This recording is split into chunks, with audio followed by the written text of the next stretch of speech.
أعوذ بالله من الشيطان الرجيم بسم الله الرحمن الرحيم يا أيها الذين آمنوا لا تقولوا راعنا وقولوا انظرنا واسمعوا وللكافرين عذاب أليم ما يود الذين كفروا من أهل الكتاب ولا المشركين أن ينزل عليكم من خير من ربكم والله يختص برحمته من يشاء والله ذو الفضل العظيم.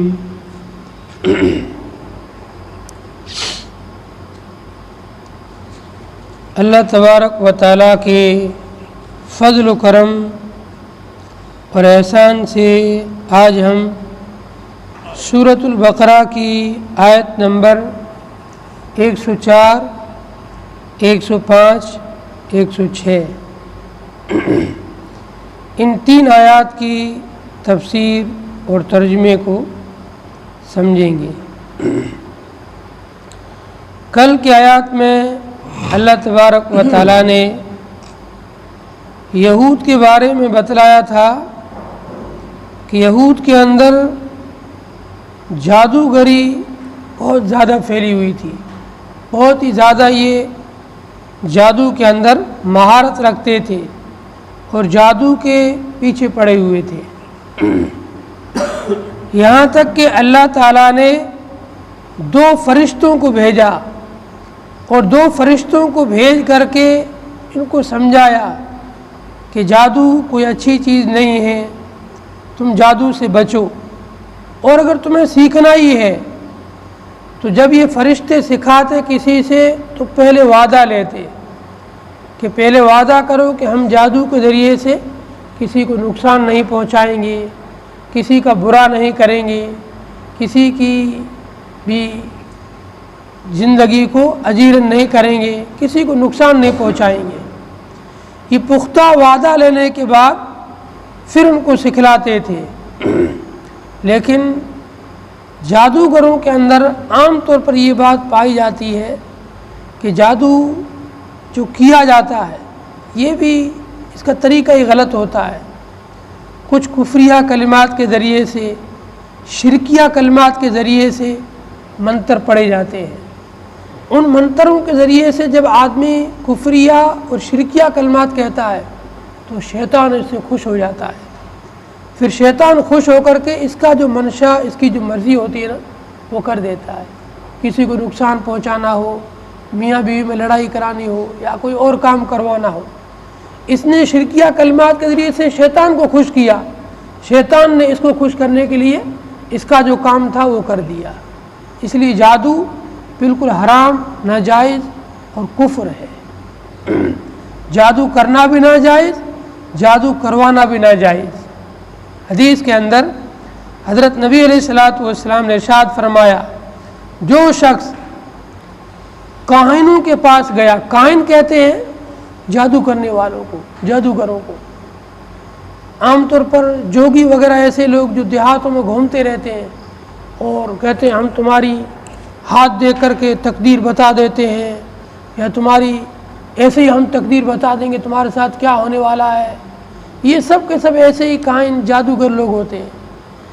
حدیث میں فرمایا ان کے پاس جانا یہ فسق و فجور ہے، اور ان کی باتوں پر یقین کرنا، ان کی باتوں کو ماننا یہ تو کفر ہے۔ اس لیے جادو سے اور جادوگروں سے دور رہنا چاہیے۔ ایک مسئلہ یہاں پر ہے، کیا تعویذ کرنا یا کرانا یا کوئی وظیفہ پڑھنا جائز ہے؟ قرآن کریم کی آیات کے ذریعے سے، اسی طریقے سے احادیث میں جو دعائیں بتلائی گئی ہیں ان دعاؤں کے ذریعے سے یا اللہ کے کسی نام کے ذریعے سے دم کرنا، تعویذ کرنا یہ درست و جائز ہے۔ جو جائز چیزیں ہیں قرآن کریم، احادیث، اللہ کے اسماء اور اللہ کے نام، ان کے ذریعے سے آپ دم بھی کر سکتے ہو، ان کو لکھ کر کے کسی کے گلے میں ڈال سکتے ہو، ان کے ذریعے سے آپ شفا اور جو ہے اپنی مصیبت کو دور کرنے کی کوشش کر سکتے ہو۔ لیکن ان کو چھوڑ کر شرکیہ کلمات، کفریہ کلمات کے ذریعے سے منتر دم کروانا یہ ناجائز اور حرام ہے۔ اسی لیے مسلم شریف کے اندر ایک حدیث ہے، صحابہ کا ایک قافلہ جنگ پہ جا رہا تھا، بیچ راستے کے اندر انہوں نے ایک جگہ پر پڑاؤ ڈالا، جس جگہ پر صحابہ کا قافلہ رکا ہوا تھا اس کے پاس میں ایک بستی تھی۔ اس بستی کا جو بڑا سردار تھا، جو امیر اور چودھری تھا، اس آدمی کو سانپ نے ڈس لیا، سانپ نے کاٹ لیا۔ اس وقت ان کے پاس جو علاج کے طریقے تھے سب انہوں نے علاج کرائے، لیکن اس سردار کو کوئی فرق نہیں پڑا، اس کی طبیعت اور زیادہ بگڑتی جا رہی تھی۔ تو انہوں نے کہا بھائی کوئی ایسا جھاڑ یا دم کرنے والا ہو، جھاڑنے والا ہو تو اس کو بلا کر لاؤ تاکہ ہمارے اس سردار کو جھاڑے اور اس کا زہر کا اثر ختم ہو۔ لوگوں نے بتلایا ہمارے گاؤں کے پاس میں ایک قافلہ آیا ہوا ہے، کل سے چلتے ان سے معلوم کرتے اگر ان میں کوئی ایسا جھاڑ پھونک دم کرنے والا ہو تو اس کو بلا کے لاتے ہیں۔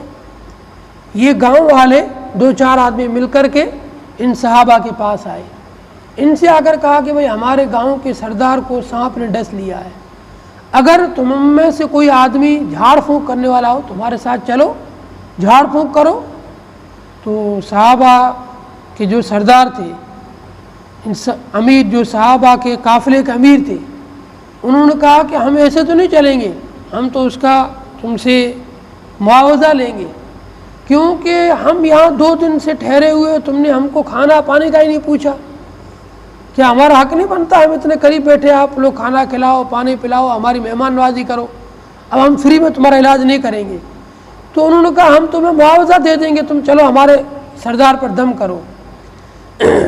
صحابہ کرام میں سے ایک صحابی گئے اور انہوں نے سورہ فاتحہ کو 7 مرتبہ یا 11 مرتبہ پڑھا، قرآن کریم کی کچھ اور آیت پڑھی اور اس پر دم کیا، تھوڑی دیر میں زہر کا اثر ختم ہو گیا اور وہ بالکل شفا پا گیا۔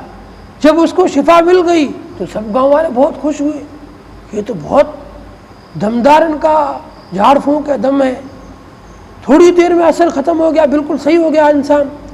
ان لوگوں نے اپنے گاؤں کے اندر بکریاں جمع کی، ہر آدمی سے ایک ایک بکری لی، وہ ہمارا سردار ٹھیک ہو گیا ہے، ہر گھر سے ایک ایک بکری دو۔ ان صحابی کو بدلے کے اندر جب بکریاں دی، اتنی ساری بکریاں ہو گئی، پورا ریوڑ ہو گیا ایک۔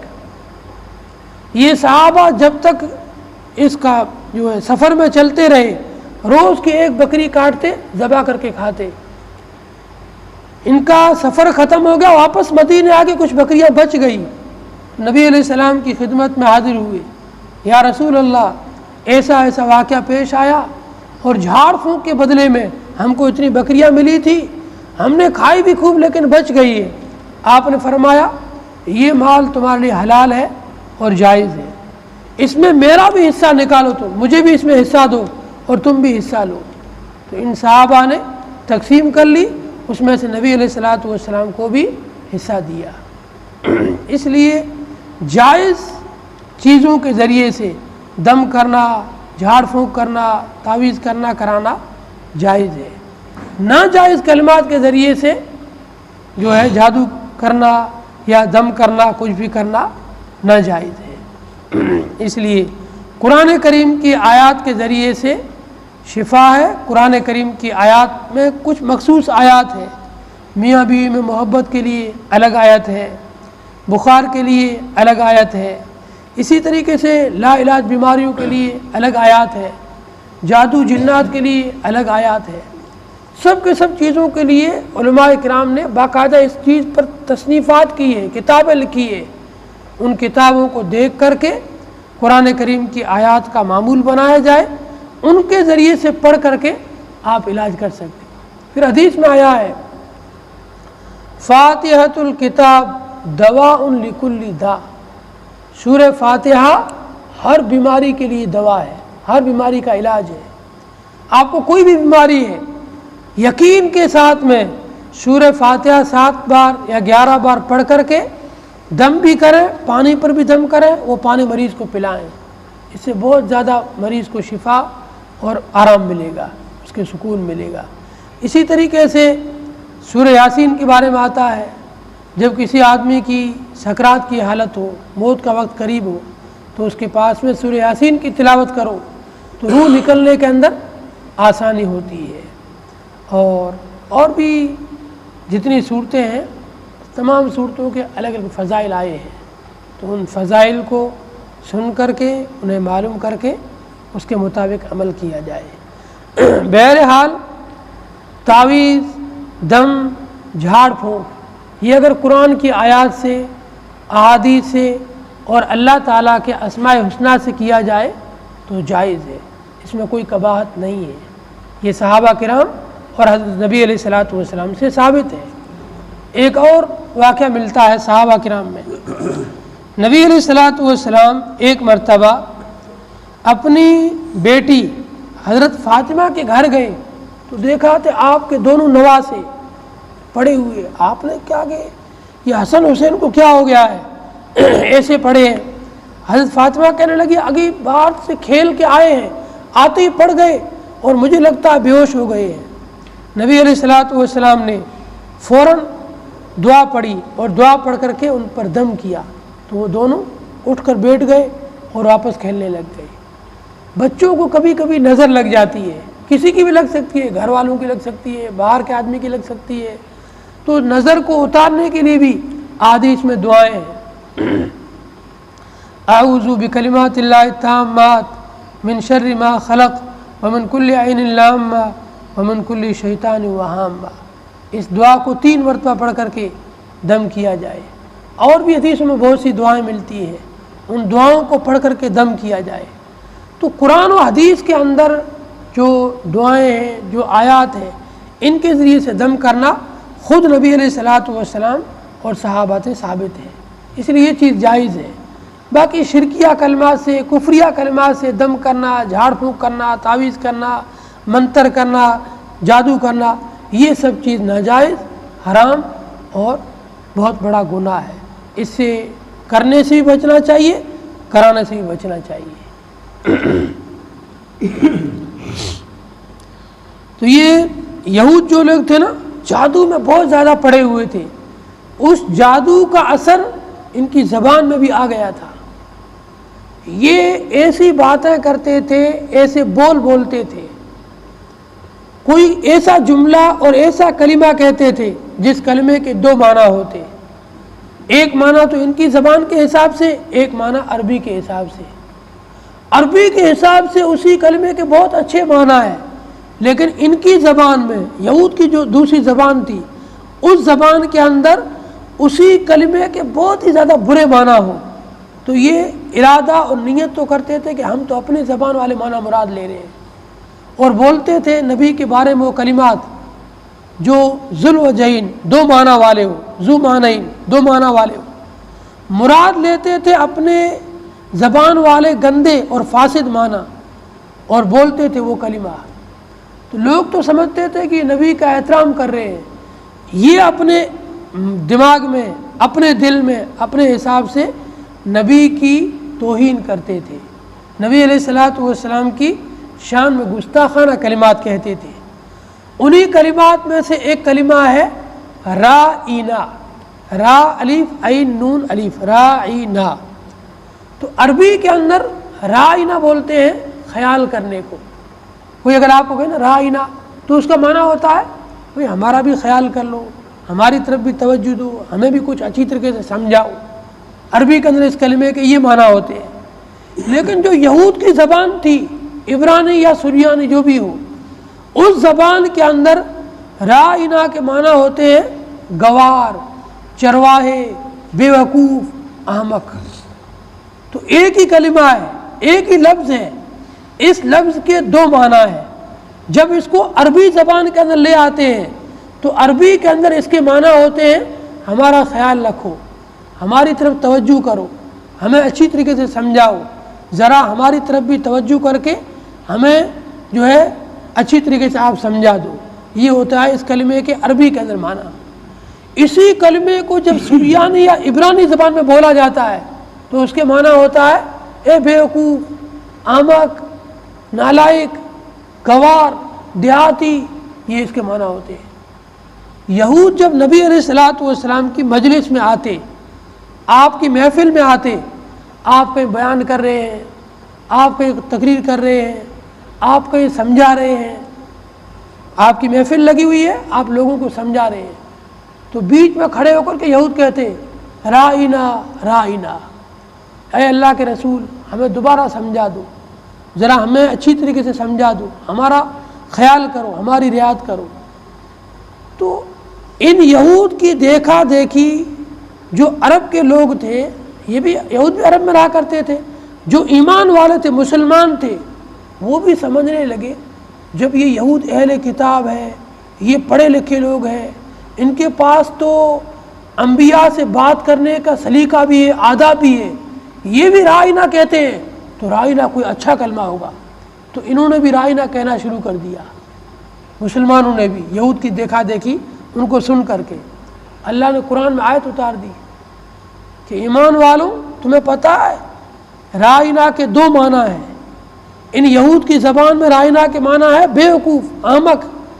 جب یہ یہود بولتے ہیں نا تو اپنے دل میں مراد لیتے ہیں ہم تو اس کو احمق کہتے ہیں، ہم تو زبان پر بھی وہ کلمہ لاتے ہوئے نبی کے لیے ڈر لگتا ہے کہ اتنی بڑی ہستی کے بارے میں ہم زبان سے کیسے کلمہ نکالیں، لیکن یہود کہتے تھے۔ ایمان والوں کو اللہ نے منع کر دیا کہ جب بھی تمہیں دوران تقریر یا دوران گفتگو کوئی بات سمجھ میں نہ آئے اور پوچھنی ہو تو آپ رائنا نہیں بلکہ یہ کلمہ کہا کرو، انظرنا، اے اللہ کے نبی ہماری طرف بھی توجہ کیجیے، ہماری طرف دیکھیے، ہمارا خیال کیجیے، ہماری رعایت کیجیے۔ رائنا کو چھوڑ دو، انظرنا کو اس کی جگہ کہو، کیونکہ جب تم رائنا کہتے ہو تو رائنا کے معنی ہوتے ہیں اریانی زبان کے اندر بیوقوف، احمق، اور یہ یہود وہی مراد لیتے ہیں۔ نبی کو یہ لوگ احمق کہتے ہیں، نبی کو یہ لوگ بیوقوف کہتے ہیں، اس لیے تم لوگ ان کی دیکھا دیکھی یہ کلمہ نہ کہو، اللہ نے منع فرما دیا۔ نبی کی شان میں ادنا سی گستاخی بھی اللہ کو برداشت نہیں ہے۔ ایک کلمہ کہا تو اللہ نے قرآن میں آیت اتار دی اور منع کر دیا کہ یہ کلمہ نہیں کہو گے۔ اسی طریقے سے ایک اور واقعہ ہے قرآن ہی کے اندر، جب یہود نبی علیہ السلام کے پاس آتے تو السلام کی جگہ پر کہتے تھے السلام علیکم۔ سلام کے معنی ہوتے ہیں سلامتی، امن، عافیت۔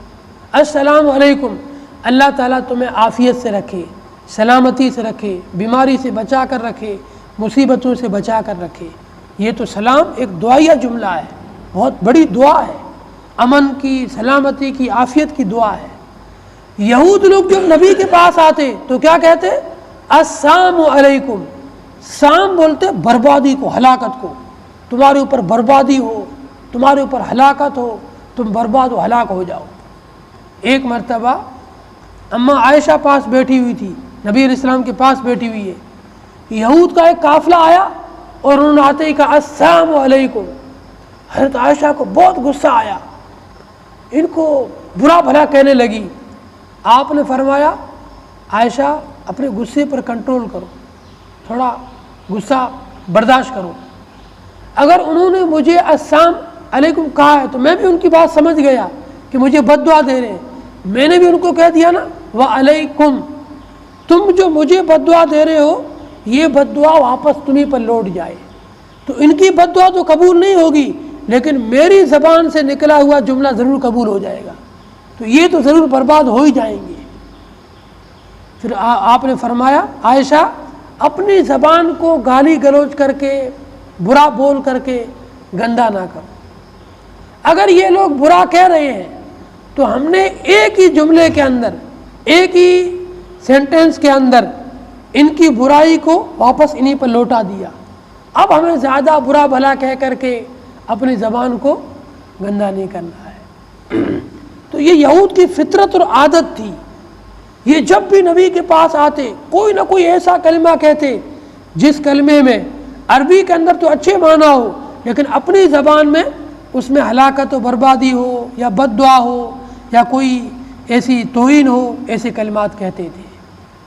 اللہ تعالیٰ نے ایمان والوں کو منع فرما دیا، نبی کی شان میں کوئی بھی ایسا کلمہ یا جملہ نہیں کہو گے جس میں میرے نبی کی توہین ہوتی ہو، حقارت ہوتی ہو۔ یا ایھا الذین آمنوا، اللہ تعالیٰ نے قرآن کریم کے اندر 88 جگہ پر 88 جگہ پر ایمان والوں کو ڈائریکٹ مخاطب کیا ہے، اے ایمان والوں، یا ایھا الذین آمنوا، یہ ان میں سب سے پہلا موقع ہے۔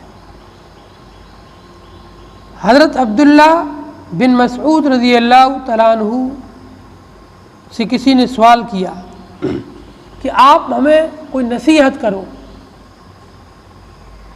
عبداللہ بن مسعود بہت بڑے قرآن کے مفسر تھے، عبداللہ بن عباس، عبداللہ بن مسعود، یہ دونوں عبداللہ بہت بڑے مفسر قرآن تھے۔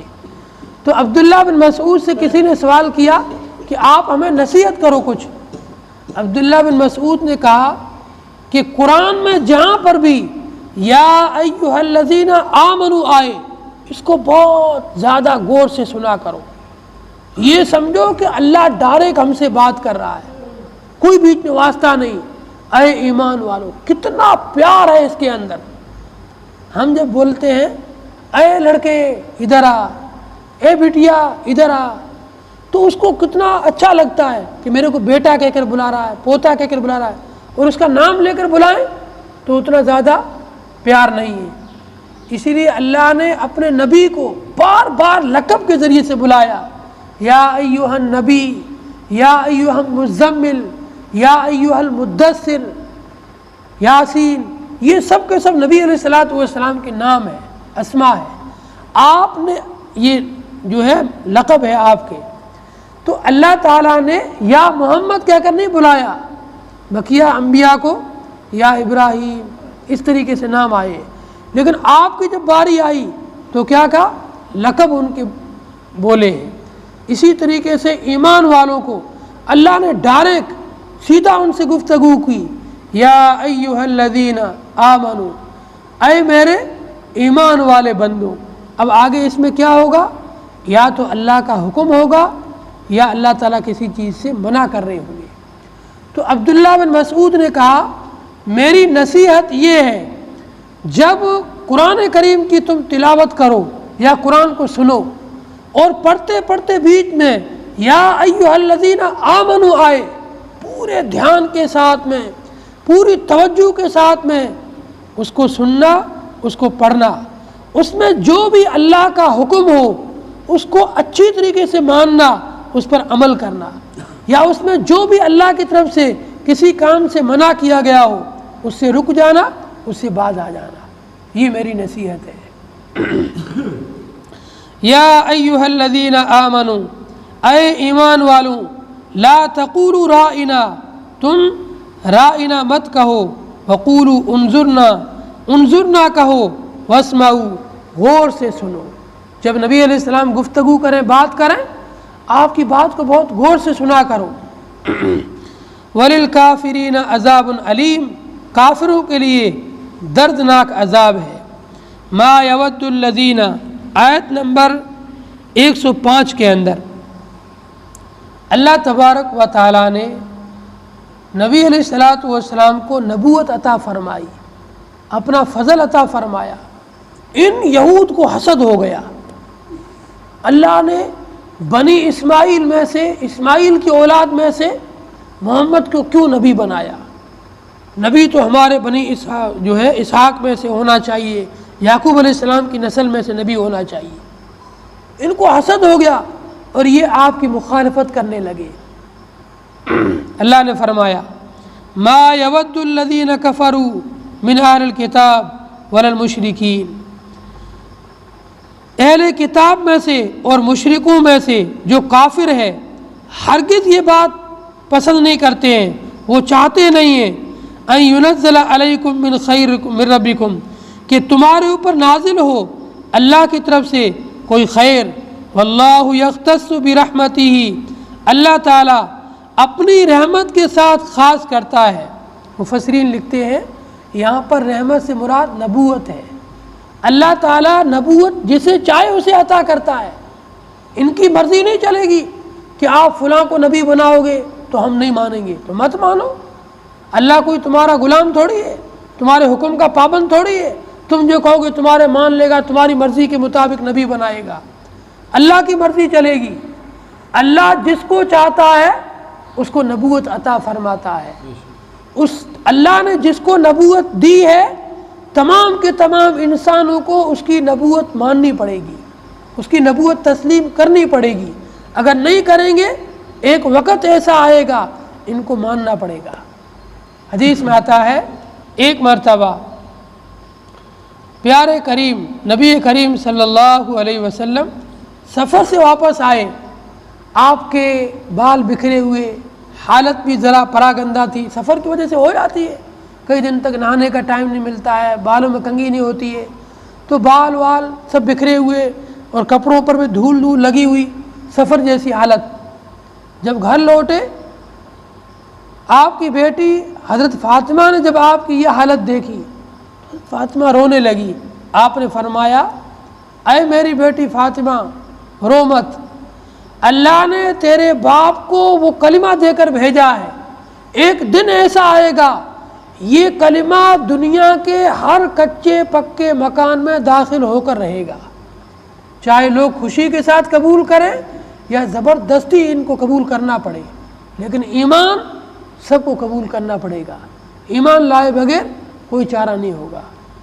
حضرت عیسیٰ علیہ السلام جب دنیا میں آئیں گے اتنی بڑی اسلامی حکومت قائم ہوگی، پوری دنیا کے اندر اسلام کا نظام قائم ہو جائے گا، ہر کچے پکے مکان کے اندر ایمان داخل ہو کر رہے گا، کوئی گھر ایسا نہیں بچے گا، کوئی جھوپڑی نہیں بچے گی، کوئی دیہات اور وادی نہیں بچے گی جہاں پر ایمان کا کلمہ نہ پہنچے۔ واللہ یختص برحمتہ من یشاء، اللہ تبارک و تعالی اپنی رحمت کے ساتھ خاص کرتا ہے جسے چاہے۔ واللہ ذو الفضل العظیم، اللہ تبارک و تعالی بڑے فضل والے ہیں۔ اب اللہ کے فیصلے پر اعتراض کرنا، اللہ کے فیصلے سے بغاوت کرنا، اللہ کے فیصلے سے منہ موڑنا، یہ تو کافروں کا کام ہے۔ ایمان والے تو فوراً اللہ کے فیصلے کو بلا چونچرا مان لیتے ہیں۔